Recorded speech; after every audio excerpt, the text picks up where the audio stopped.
Sir, nagpatawag po kayo ng press con. Tungkol saan po yung inyong mga hinaing ngayon? Ipaparating nyo sa media. Kahit sino po. Regarding kay Armando Naga, nagpasok kami ng pera sa kanya way back 2019 sa company na EverArm. Sa grupo namin, more than 10 million ang nakuha niya. Sir, paano niyo nakilala yung tao mo? Sa mga ganitong klaseng negosyo kasi, friends of friends, bali, ini-encourage kami na magpasok kami ng pera. In 15 days, kikita yung pera namin, double your money. So, syempre kami, bilang nagne-negosyo lang din, gusto namin kumita yung pera namin. At syempre, sa ganun kabilis, 15 days, kikita yung pera namin.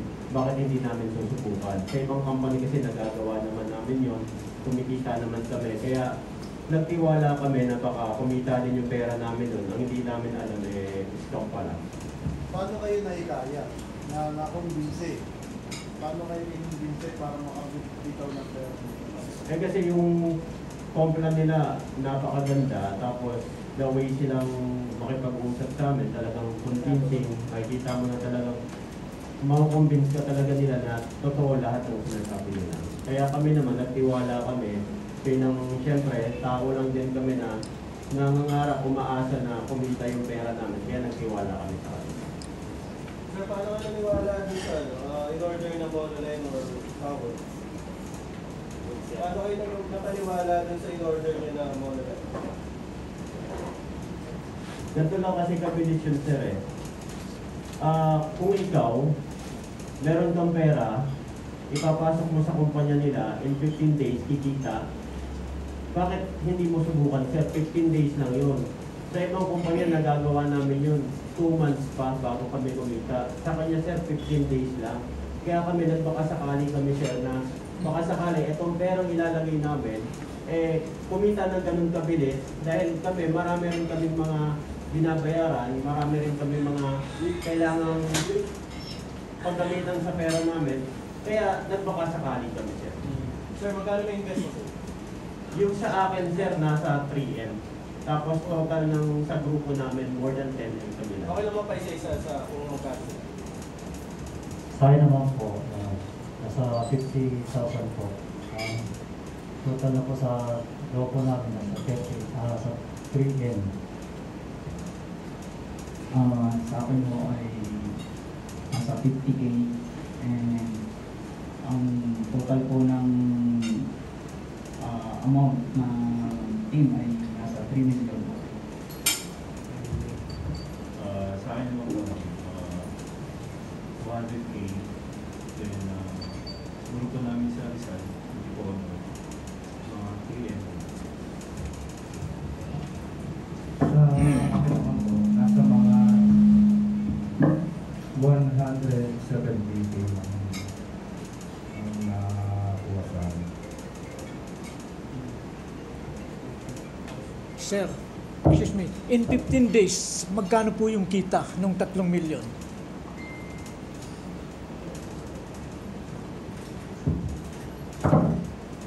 Meron kasi sir na sinasabi niya na double the money.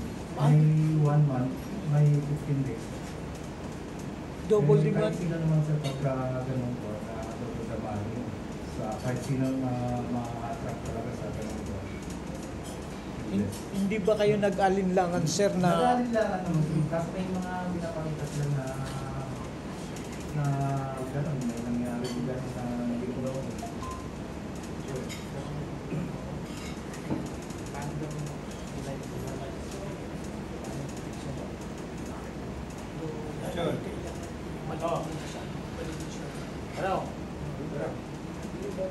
Sir, paano nag-umpisa yung yung nalaman niyo na parang nanoloko niyo na kayo?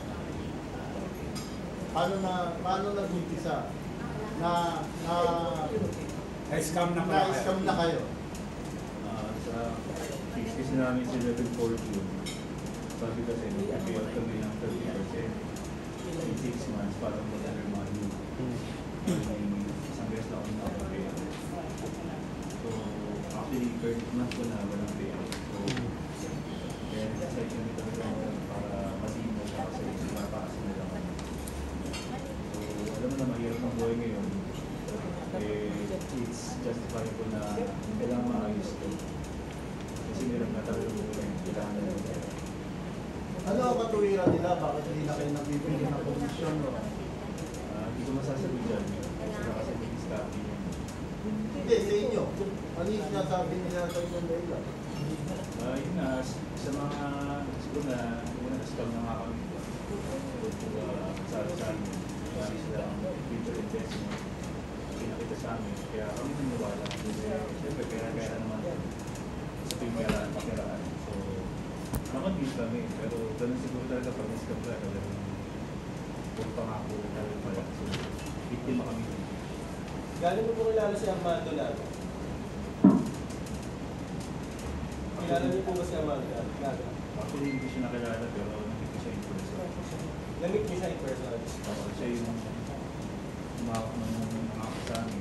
So, kaya kami naging to, ganyan sa mga namin. Ano reaction niyo po nung nawin siya? Answer prayer.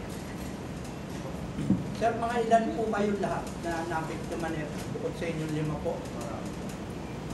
Siguro marami kasi millions na pinag-usapan dito. Dito pa lang sa grupo namin sa Metro Manila, sobrang dami na. Nasa 100 plus na yung members namin dito. Meron po kayo ideya kung magkano yung pinakamababang na ibigay ng isang individual? Sa amin kasi group of businessman kasi kami. Meron naman pinakamababa siguro nagpapasok ng 10K, iba ng 50K, depende. Yun yung minimum, 10K ang... Ay yung pinakamababang nagbihita. Sir, base sa iyong pagkakalam, itong Alea Investment Group, saan po ito nag-umpisa? Anong lugar? Kasi sa totoo lang, yung sa amin kasi ever earn eh. Ngayon, ito kasing si Armando, kung ano-ano mga company yung ano niya, ino-operate niya. Ngayon, naggumagamit din siya ng mga fraud, tapos papalit-palit siya ng pangalan. Kaya, etong ano naman, etong sa pinasukan namin, nagsimula kasi siya, nung i-invite kami ng mga kaibigan namin, na ayun nga, kikita ng W pera namin in 15 days. Kaso lang, after namin magpasok, bigla nagkakaroon sila ng mga delay na kesyo naipit sa bangko, na hindi pa pumapasok yung yung pera, hindi pa na-withdraw. Kung ang dami nilang delay tactics, hanggang sa wala na silang balita sa amin, nalaman namin yung sinatulog nila sila. So, ilang nabanggit nyo kanina na papalit-palit ng company. Ano mga company yung kinreate niya? Ilang company? At ano nung mga company ito ng investment company? Regarding kasi sa iba't ibang company, sir, ayun ang hindi ko na matandaan yung iba. Pero base kasi sa mga sinasabi ng mga kilala namin na nagtayo na naman si Armando ng ibang company, yan, nagpalit na naman ibang pangalan. Ngayon, gusto man namin magsumbong sa kinauukulan, kaso lang, hindi naman namin ma-prove na talagang siya yung maharap kasi gumagamit siya ng fraud.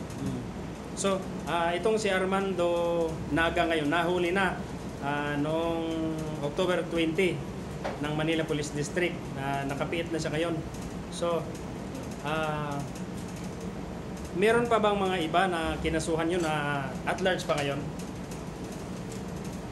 Sa ngayon, sir, siya kasi yung pinakakilala namin na pwede namin kasuhan talaga, kaya sa kanya kami nakaprote. So,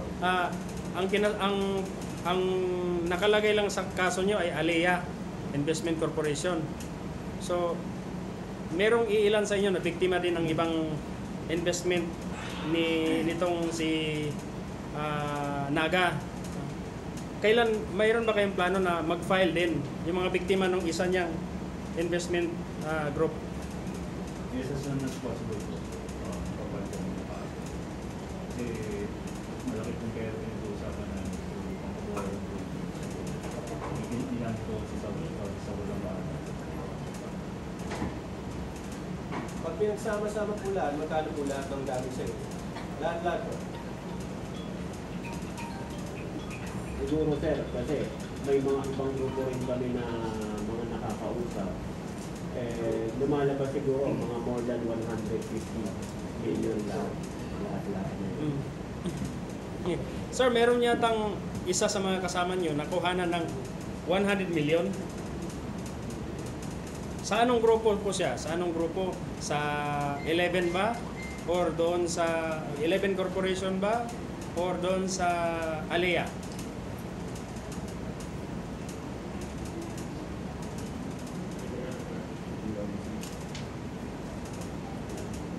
Walang idea?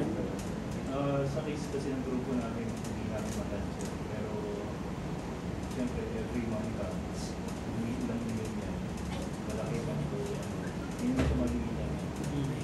Pero, kasalaman nila may makulit talaga siya sa supporta ng mga media. Kaya kailangan talaga magiging pag-focus sa mga tao. Sir, nung hinuli po itong si Orlando Naga, wala pong inilabas ang Manila Police District na spot report at hindi po nila pinost sa kanilang mga official website or social media page. After po na hinalughog sila ng media ngayon, pinalo up ang nasabing issue ng paghuli, saka po sila nag-post sa kanilang social media at nagbigay ng spot report sa mga media. Ano yung pananaw nyo tungkol dyan sa nangyari? Actually, pag ganyang matters, comment tayo dyan. Ayaw naman natin sistema ng Pilipinas. Pero, provide ka ako din ng kaso. Dapat ako tawag sa railway game. Pagkatapos nila. So, siyempre, hindi na tayo bago sa ganyan sa mga sistema. Pero, hopeful pa rin kami kaya mas kami para umasa kami ng justice. Diba? Kaya nga tayo may justice. Lumagay tayo. Mabuti tayo ng mga mamamayan. Pero kayo po ay may tiwala pa rin po ba sa ating kapulisan? Masakit masabi pero hindi tiwala pa rin. Ako, tiwala pa ako. Tiwala pag-asa pa tayo. Kailangan na talaga ay ano lang, hindi mo reklamo. After pong nahuli si Mr. Naga, nagkaroon ba kayo ng tsansa na makita siya o kausapin ng grupo ninyo? Wala.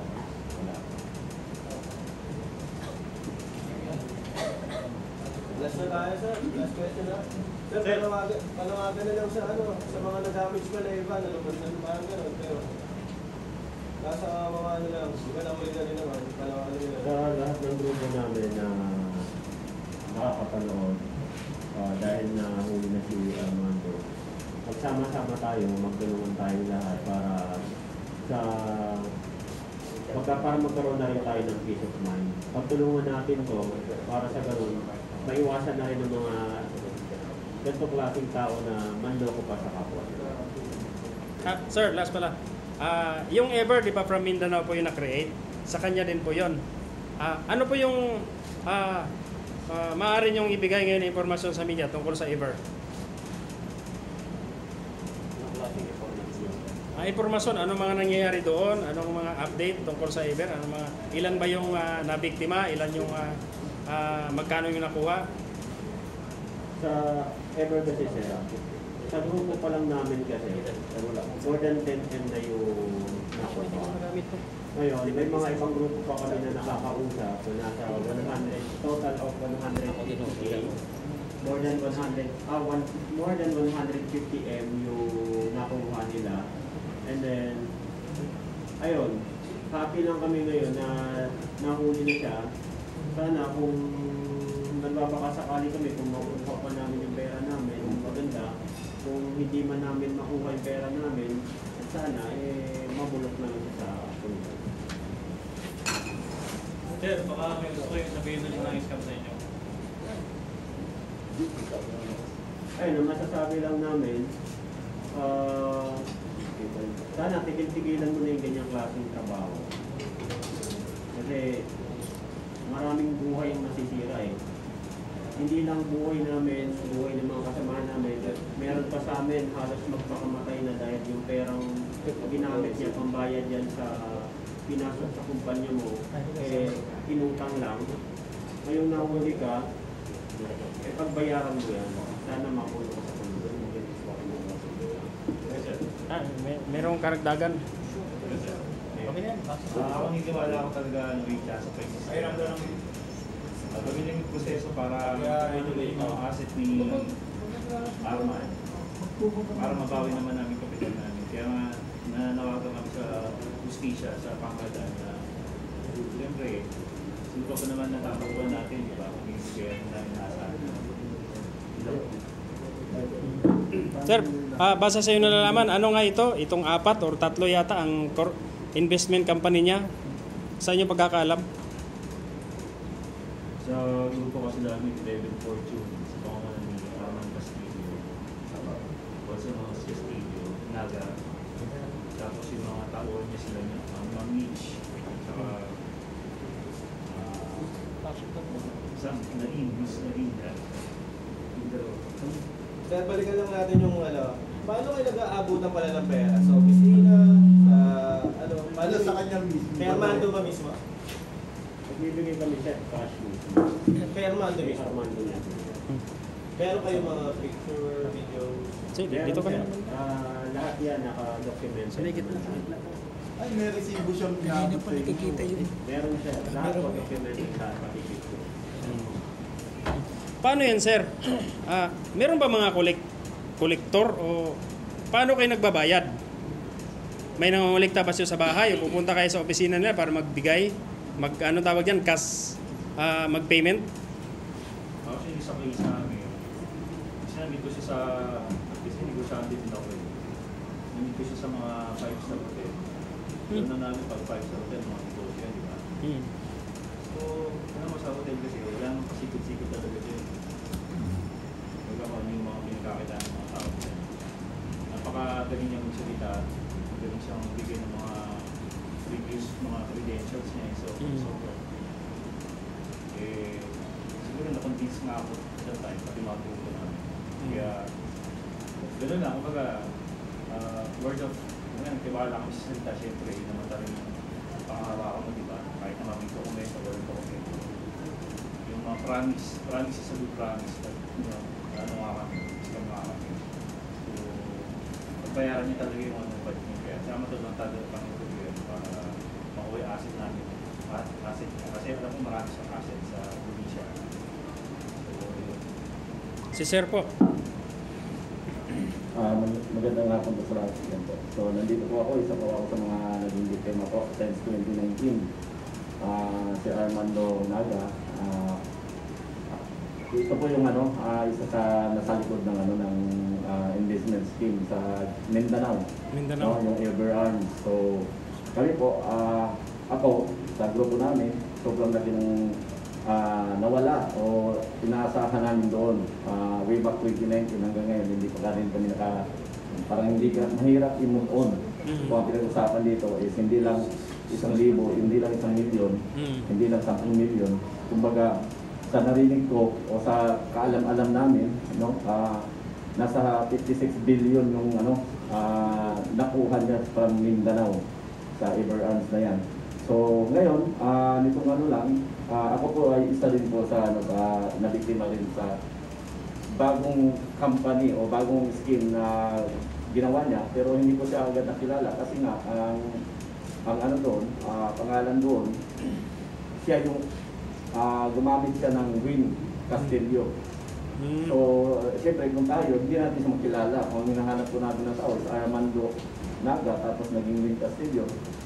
So doon, naghahanap kami ng opportunity dahil nga sa nagbibigay ko ng 30%, within nag-double your money pa nung last month ng John.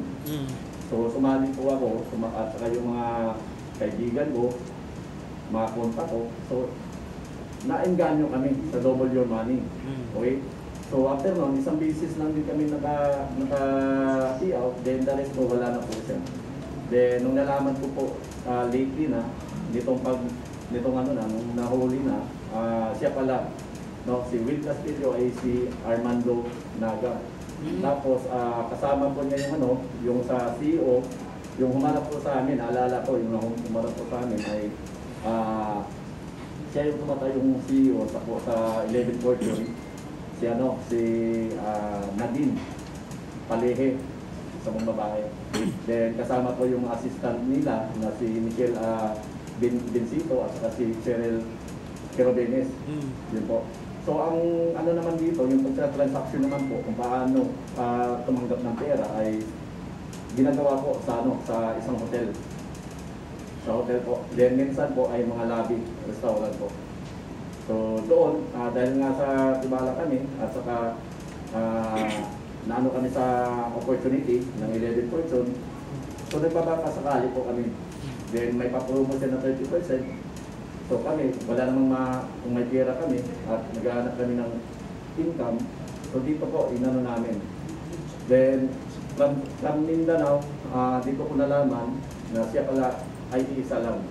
Gumamit lang ng ibang pangalan. So, alam mo yung reaction namin nung nalaman namin dahil biglaan po kasi, actually hindi lang po ito, hindi lang po kami. Marami pa po yung iba-ibang probinsya na dapat gustong pumunta para at least makapagsalita sila. At ang alam ko, by Monday, dadagsa po o dadami po ang pupunta ng NBI para mag-file ng case out about against kay Arco, laban kay Armando Naga po. Sir, bukod pa kay Armando Naga, ilan po yung dawit dito na sinama niyo doon sa filing case? Actually sir, yung po nabanggit ko na apat po sir, yun po yung isa sa mga kilala ko po namin. Yung mismo na personal ko na meet doon, nakita ko doon. Na sila po yung talaga nang nasa likod ni Armando Naga po. Kasi Pero, hanggang ngayon walang update sa amin, walang response sa amin. Pero hindi niyo po tiningnan, binagbasihan yung nakalagay sa corporate nila? Sino yung mga corporators dyan? Hindi nyo tinignan para yun ang maging basihan para sa kaso? Actually sir, walang silang pinakita sa amin about sa papers ng corporation or corporate. Kumbaga, ang ano lang doon, pinakilala lang sa amin, ito yung CEO, ito yung assistant. So doon lang po nakita namin na si Nadine Pali, siya yung pumatay yung CEO. Then yung secretary ay si Michelle Bencito at saka yung assistant secretary ay si Cheryl Querobenes po. Sir, clear lang natin. Ano po kay Sir 150M, sinasabi mong billion sa inyo? Ilang billion sa paano? Yung 56 billion po sir, yun po yung kabuuan na scam ni Armando Naga sa way back 2019 po sa Everarms Investment Scheme. 56 billion. Opo. Pwede ba magkaroon lang tayo ng konting computation? Gaano na ho ba yung total na naipasok ninyo sa investment na yan? Magkagaano rin karami yung na-take out ninyo? Actually sir, dito ko sa 11 Fortune, ang usapan po natin dito, kaya kung nandito po ako ay, kumbaga ako, from Everarms, then sa 11 Fortune, dito po sa 11 Fortune po, nahigit 4M po yung ano namin. Yung, ano ba sir, yung sa'yo lang? Yung sa akin lang po. Hindi naman ganun kalaki sir at hindi naman ganun kaliit, pero pihira ang nag-usapan dito. I-quantify natin 180 plus na po sir. ang na-take out, magkano naman? Ang na-take out ko lang sir, nasa 21,000 lang po. So hindi yan double your money or triple your money, walang ganun? Walang ganun po sir, kasi ang nangyari po dito sir, ang na-take out ko lang po is about lang referral. So invite sa tao. Doon ko lang po, yun lang po nakuha ko. Pero yung 100, kasi yung 180,000 ko po, hindi ko natikman po yung interest loan. So yung referral na kumbaga parang commission. Yes po sir. So ganun din ako sa inyo sa iba ninyo, sa inyong alim, ganun din sa inyo pa naman. Ganun din sir. Bali, sa amin kasi sa huling bukso na kami nakasali na kung kailan patapos na, kaya kami nagpaso. Kaya yung pinasok namin, total of 10M sa grupo namin, wala man Hindi, lang. halimbawa sir, yung sa'yo lang. Magkano Yung sa akin sir, 3M. 3M. kahit yung capital ko hindi bumalik sir, kahit Pero yung gano'n interest. bumalik to, nagba, may bumalik man sila. Payout ba kayo sa medyo? Wala sir, kasi sa huling bugso na kami So nakapasok. talaga totally naubos yung yung premium mo. Ay totally sir, naubos. Ang napakinabangan ko lang dun sir, magkano lang, wala pang 50 mil para sa direct operation. Pero lang, ano. Thank you. So, pwedeng paka-identify pa yung mga picture na yung kasino niya. Yung picture, So, okay na tayo sa president. pa-identify Okay lang. na, president. Senior sila tayo. Pakita sir, Sir,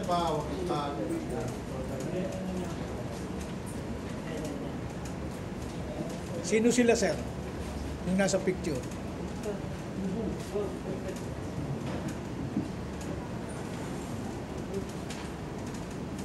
ano niyo muna sir, mamaya na yung signal at paharap niyo muna sa akin. Paharap niyo muna. Pwede tayo. Mamaya niyo. Tayo lang, sir. Pakita yung mga picture. Mas compress na lang.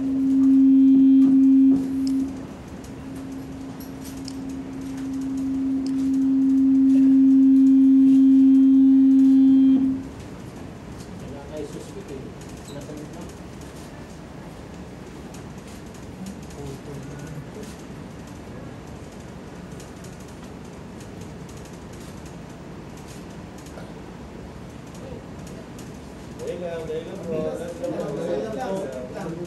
Buhay natin mga para kompleto yung material namin.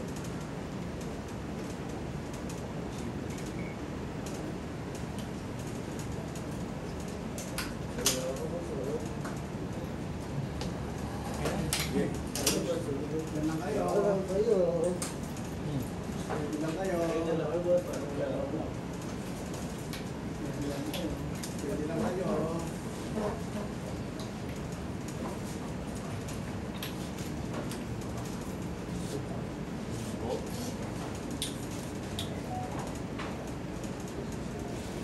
Jeff, pwede ba magtanong na isa?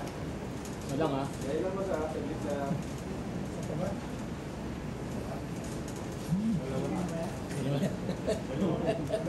Lima na. Kayo dalawa pa yung Last five. Okay lang. Last five. Sir. tanong. Sir, curious lang ako kung totoo na yung sinasabi ng dito ko ha, pero kung totoo na kayo biktima ng scam, bakit kayo nakatakip ng mukha? Wait lang. Yun! Gandang tanong. Okay sir, sa ano po sir, about po sa amin sir, kaya po kami nakatakip po dito sir, kasi po mga negosyante po kami. Ayun. So, kailangan po namin yung personalidad namin at saka yung siyempre yung identity namin. Dahil po, marami po kaming negosyo na traditional. No? So, at least, listener sa amin ngayon, yung mga ganitong sit-up na opportunity ko, no, na imbis na makatulong, ay talagang pati pamilya mo, nag-aaway kayo eh. Dahil lang sa pera na tayo ay umaasa na sana maka-income, pero hindi. Malaki po, nilubog po kami sa sa sinasabi po nila na opportunity nitong kay Armando Naga po. Safe ba natin ma-assume na nagkaroon kayo ng threat sa family ninyo dahil dito sa demanda ninyo, Naga? Actually po sir, sa case ko po sir is kami lang magpamilya sir, nag-aaway kami, relatives ko, pati yung relatives ko kasi naisali ko dito eh. So kaya sa tanong niyo po, bakit kami nagtatakip ng kasi negosyante po kami. Okay. Sir, ma-identify niyo ba yung nasa picture? Yes po. Pwede paturo? Paturo sir, pangalan dyan. Ay, isa lang. Sino mga yan? Yan po, yung sa gitna po. Yan po yan si Wayne Castillo sa 11 Fortune. Pero sa Iber Art po, siya po si Armando Naga. Sino po dyan sir? Yan, nasa gitna. Sir, pangilan niyo lang kayo. Ano po sir? Actually sir, masabi ko siya sir, 4 o 3 beses. Pero through online po yung iba. Okay. Excuse me. Okay na tayo. Bukas na ba yan? O, sige, go.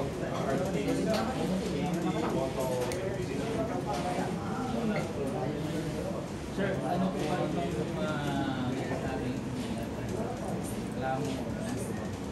Actually po sir, narinig kasi namin sir na si Armando Naga ay nahuli po nung nakarang araw. So yung nalaman po namin, kasi actually ako po ay isa rin po sa naging biktima po ng investment scheme niya, yung way back 2019 sa Mindanao po. Then ngayon, ito naman, naulit na naman po sa 11 Fortune. Ang 11 Fortune po ay nagpapanggap siya. Ang pangalan niya po ay Will Castillo. Then, siya pala yung si Armando Naga. Then, yun nga, andito kami. Hindi lang naman ito, sir, marami pa dito ang nabiktima. Ang iba lang ay biglaan lang talaga na marami sana gusto pumunta dito, kaso nga lang, biglaan po yung ganitong hindi na sila nakakabot pa. Pero asahan natin sa Monday, marami pa mga file sa NBI po. Ano po ba ito? Na-file na po na kaso na i-reklamo na po? Actually sir, ang natanggap ko po, na-share lang sa social media ay yung dating yung warrant ko pares niya anak na 2019. So kami po ay ngayon dito sa 11 Fortune. So sa kanya din pala yung 11 Fortune. Ano po ba itong 11 Fortune na ito? Ang 11 Fortune sir, ito po yung sir, inaalok nyo na sa mga tao o sa amin na ano po, 20% monthly. So yan po ay promo daw kasi tinatanong namin, inaalam namin kung ano po yung source. Ang sabi nila, meron daw silang contact sa casino. So yung contact nila sa casino, ito po yung si Jonathan Bombeo at saka si Ronaldo Soriano po. Totoo ba na 2 billion ang involved dito? Ano po sir? 2 billion ang involved. Actually sir, hindi ko siya masabi na 2 billion sir kung dito sa 11 Fortune kasi ang sa amin kasi sa grupo lang namin. So sa grupo po namin sir, umabot po ng 4 million plus po yun sa amin po. 4 million plus po. Ano pong pangako sa inyo na ano po ba ito? Weekly? Actually, ang sabi, weekly ang payout, then yung interest ay monthly. So, ang nangyari po, isang business na po ako naka-payout, then the rest nun, wala na. Sila tanong namin hanggang ngayon, update o ano yung advisory, wala kaming natanggap na response galing sa kanila. Then, pag once na nag-message kami sa kanila, sila pa yung nagagalit. Maring nangyari sa tinakbuhan ng ilang taon na po ba? Bago lang po itong Living Fortune sir, nagsimula lang po ito nung month ng May 2023 po. Tapos nag-double your money, open sila nung June. So nangyari po is yung may-ari nito, nalaman nyo yung dating scam. Yes po, yes po. So ano pong masasabi nyo po ngayon doon sa tao na yun? Ang masasabi ko lang po talaga ay dapat yung sinasabi niya noon, nitong nakaraang buwan ng August, mayroon daw siyang 100 million kasi nga daw may mga property siya at saka dapat daw magre-refund siya or magre-release na siya. Dapat noon pag ginawa na niya, para man na kami, makatanggap din. Ano po next step po ng inyong grupo? Ano po yun? Ano po susunod yung hakbang? Ang susunod po na hakbang namin sa grupo namin sa Monday po, magpapile po kami ng sa NBI po mismo.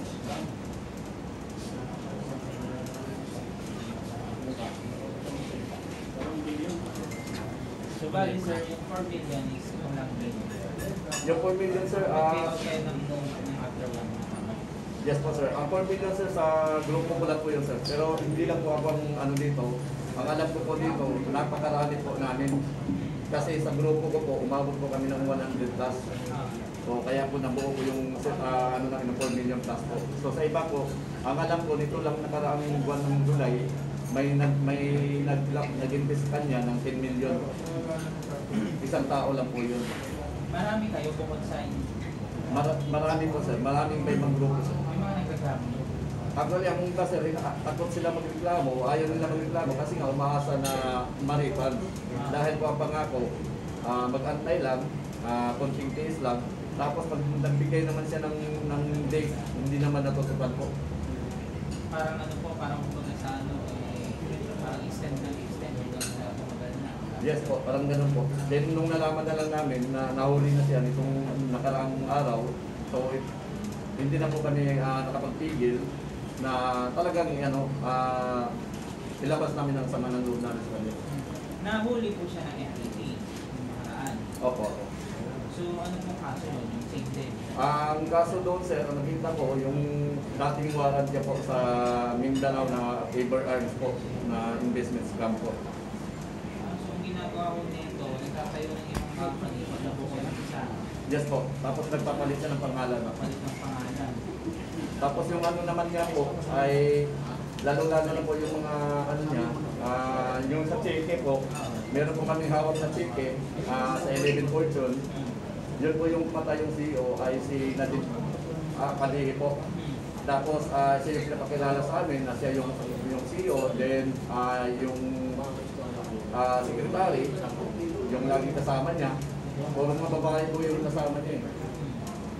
Si Michelle Vincito, siya yung secretary, assistant secretary po, si Cheryl Quirobines. Sila po yung laging magkasama nung time na yun. Tapos pag once na mag-message kami, wala pong response. Kaya kahit sino naman po sir, pag once na ganito, naghahangad tayo na may update. Ilang beses na mag-message ko man lang, hindi man lang makapag-reply o ano man. So, yun po, gusto namin ilabas yung sama ng loob namin. Opo. I-record nga natin yung kuya, yung ano. Record niya. Baka yung sinabi ni Ginig siya. Huwag mo na buksan yan. Ito na lang mic ko. Sige, roll. Sige sir, ano pong masasabi niyo dun sa kanya or dun sa mismong ng campus na ito? Masasabi ko lang po sa kanya, dapat noon pa, nung sinabi niya na ano sa kasamahan namin, na meron siyang 100 million, may mga property siya, dapat noon pa niya dinarik yung pera namin. At least man lang, kahit pa paano ay makatulong sa pamilya namin, sa mga pangangailangan namin. Kasi nga po, ilang buwan po, hindi ilang buwan, taon po ang inaantay namin na kami po ay mapansin niya o mabigyan man lang niya na kahit wala ng interest. Picture niya, sir. Sir, Ano niya, sir? Opo, ito po si Armando Naga, tapos Yes, sir. nagpalit ng pangalan. Sir, bigyan niya, tapos turo niyo. Ito po Saan siya sa gitna po. Yan. Siya po si Armando Naga at saka Wayne Castillo po ng 11 Fortune. Isang tao lang yan, sir, no? Opo. Dalawang pangalan. Dalawa pangalan po. ano po yung unang isang pangalan niya? Armando Naga po. Tapos yung isa po, Wayne Castillo. nag-iiba lang. Yes. Yung una ho, yung unang company, magkano mo na po sa inyo? Sa amin po, kasama po yung relatives namin sa Mindanao. Ito po kasi yung pasagsagan ng mga investment sa Mindanao way back 2019. Sa pamilya lang kasama yung sa relatives ko, nasa mga 6M po, mahigit po. Hindi pa kasali yung yung mga sa mga kaibigan ko. Iba pa po. Meron pa po. So, nung nalaman nyo, nung nahuli kayo, dito sa Panamato, o magkasampa pa lang? Magsasampa kami ng kaso po dito sa 11 Fortune po kasi siya po yung nasa likod ng 11 Fortune. Dahil po siya mismo sa mga transaction na nangyayari, nandun siya. Then siya yung mismo napakilala ng CEO, ng secretary. Tapos nung time kasi, lately ko na lang nalaman na siya pala si Armando Naga po. Kasi sa 2019 na investment po, hindi po siya nakita doon. Yung 2019 yun na investment, sir, ganun din ang tema. Ganun din po, 30% monthly po. Then, ang doon, talagang walang katulad sa nangyari ngayon. Pero yung nangyari ngayon, ay ang source niya, yun nga, naalam namin, ang source niya is casino contact po. Ito po, meron sa mga contact sa casino daw, sila Jonathan Bombillo at saka si Ronaldo Soriano. Pero hanggang ngayon wala pa yung Actually sir, sa akin po sir, sa loob po ng 6 na pitong buwan po sir, 21,000 lang po yung tikman ko sir. Sa kapital po namin. 4 million. Opo. 51,000. Yes po. Yun yung unang beses. Actually sir, referral lang po yun sir. Wala pa yung... Wala pong interest. Wala po na ibang sabi. Wala payout na. Wala po sir. Paano yun lang yung parang nag-invite kayo? Yes po sir, yung invite lang po sir, nandun ng email. Wala naman naman o. Para makisama natin. Okay, okay. Sir, pag-ulit-ulit, ang sa tansa ninyo, abot ng 2 billion lahat. Yes po sir. Sa sobrang dami po ng tao po na biktima po dito. Hindi lang po sir, meron pang Cebu kasi galing pa siya ng Cebu nung month ng ano po, month ng June po. So, ibig sabihin, isinuwed pala yung operation, no? Hindi lang sa Mindanao. Yes po. Sir, pwede pakitaas po ninyo itong mga papel. Oh, taas niya. One trust ha. Tayo.